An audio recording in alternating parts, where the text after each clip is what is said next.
Salut, c'est Sarah. Ça dit quoi? Situation instable, voire chaotique aujourd'hui en Corée du Sud. Le président Yoon a décrété la loi martiale. En Corée du Sud, après l'avoir instaurée dans la journée, le président Yoon annonce qu'il va lever la loi martiale. Mais qu'est-ce que c'est que ce beans?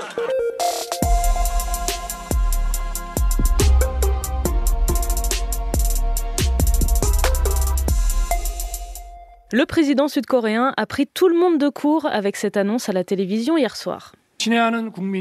Chers citoyens, nous sommes sous la menace des forces communistes nord-coréennes. Nous allons normaliser le pays par la déclaration de la loi martiale. J'en appelle au peuple avec gravité. S'il vous plaît, faites-moi confiance. Alors concrètement, la loi martiale, c'est un type d'état d'urgence où l'armée est chargée du maintien de l'ordre. Dans ce cas précis, les militaires sud-coréens ont été chargés de surveiller les médias, le Parlement a été fermé et l'activité politique, quelle qu'elle soit, a été interdite. Mais alors pourquoi cette loi martiale? Dans son allocution, le président a parlé donc de menaces de la Corée du Nord, sans plus de précision, mais surtout du parti d'opposition qui, selon lui, paralyse le gouvernement. En Corée du Sud, c'est cette opposition qui est majoritaire à l'Assemblée nationale. Et en ce moment, les parlementaires bataillent sur le budget de l'année prochaine. Oh, ça me rappelle quelque chose. Après l'annonce, des manifestants se sont rassemblés devant l'Assemblée nationale à Séoul. Il veut plonger le pays dans les ténèbres. Il humilie la Corée du Sud avec son comportement d'ignare. On ne laissera pas la jeunesse de notre pays tomber sous ses coups. Finalement, les députés ont réussi à entrer dans le Parlement, ont voté l'abrogation de ce régime spécial. Face à la pression, le président a abdiqué et a levé la loi martiale 6 heures après l'avoir proclamée. Pour autant, la crise n'est pas finie. Les manifestants appellent à la démission de Yoon Suk-yeol. Plusieurs organisations politiques ont déposé une motion de destitution. Le principal parti d'opposition va porter plainte pour rébellion contre le président. Et même son propre parti lui demande de s'expliquer. Ça sent pas bon. Mais alors, pas bon du tout! En France, c'est le jour J pour Michel Barnier. À 16h, l'Assemblée va examiner les motions de censure déposées par le Nouveau Front Populaire et le RN. Évidemment, le Premier ministre a tenté une dernière fois de convaincre qu'il peut rester à son poste. C'était hier soir au JT. Je pense que c'est possible qu'il y ait ce réflexe de responsabilité où les députés ne voteraient pas la censure pour éviter l'instabilité politique. On devrait avoir le résultat du vote dans la soirée et on va sûrement en reparler demain dans Ça dit quoi. Le président, mais il est là. Où ça? Il était là, ouais. Mais non, le président a disparu, monsieur Septime. Emmanuel Macron suit tout ça, bien sûr, mais depuis l'Arabie Saoudite, où il est en déplacement. Et la guerre au Proche-Orient fait partie des sujets abordés avec le prince héritier Mohammed Ben Salman.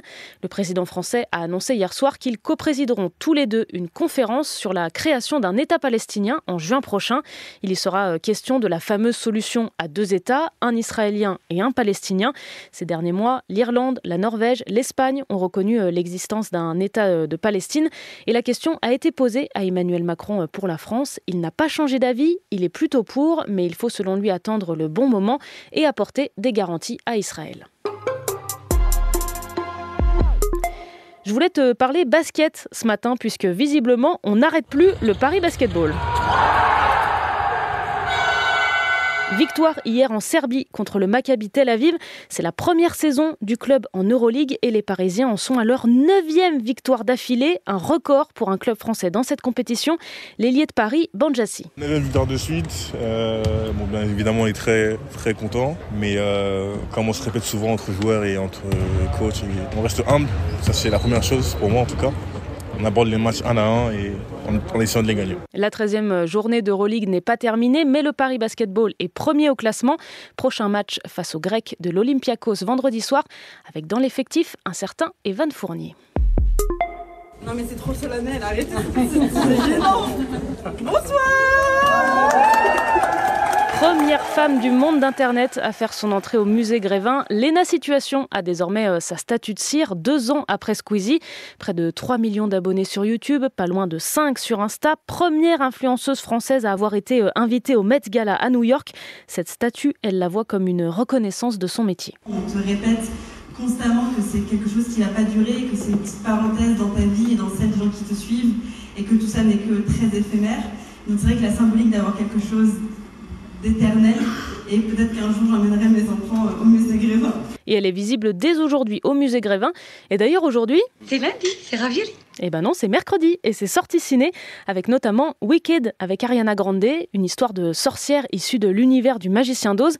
Le film dure plus de 2h30 et c'est en fait une comédie musicale adaptée d'une autre comédie musicale jouée depuis plus de 20 ans partout dans le monde, elle-même adaptée d'un roman.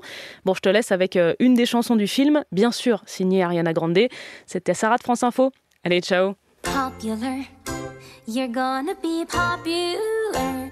I'll teach you the proper voice when you talk to boys, the ways to flirt and songs. I'll show you what